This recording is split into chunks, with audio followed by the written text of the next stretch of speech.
का आशीर्वाद ना हो और भगवान का आशीर्वाद ना हो तो इतना बड़ा कार्यक्रम करना किसी एक के लिए संभव नहीं है। इसलिए आप सबका बहुत बहुत धन्यवाद। मैं ममता दीदी से कल 15 वर्षों से जुड़ी हुई हूँ और जब से पहली भागवत है और आज तक की भागवत में मैं निरंतर इनके साथ रही हूँ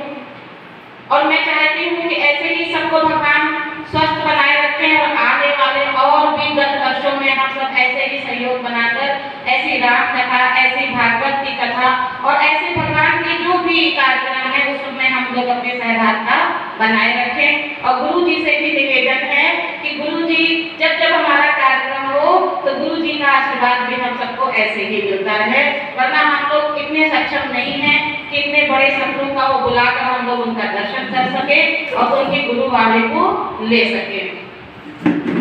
आज हमारे गुरु जी केशवानंद महाराज जी की स्मृति दिवस हम लोग मनाते हैं, तो इनकी स्मृति भी हमारे पास है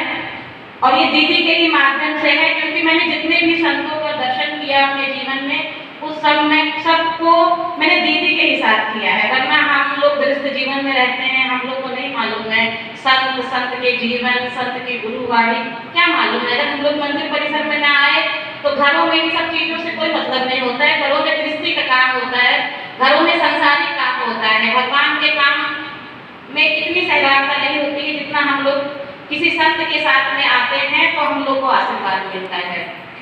पहला समय था दीदी ने कहा सुनीता मेरे साथ चलोगी, हमने कहा कहाँ, तो कहने लगे दलिया बनाई है गुरु जी को देना है। उस बार मैं पहली बार उद्बोधन समर्थी आश्रम गई थी दीदी के साथ दलिया लेकर गुरु जी के लिए।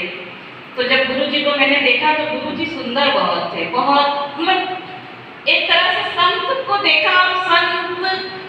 मैं डर गई थी क्योंकि इनकी आंखें भी बहुत चमकदार थी और मैंने कभी ऐसे संत को इतने करीब से या उनके पास जाकर ऐसा कभी बोलचाल नहीं की थी, ना मैंने देखा था। तो वाकई में मैं बताऊंगा कि मैं डर गई थी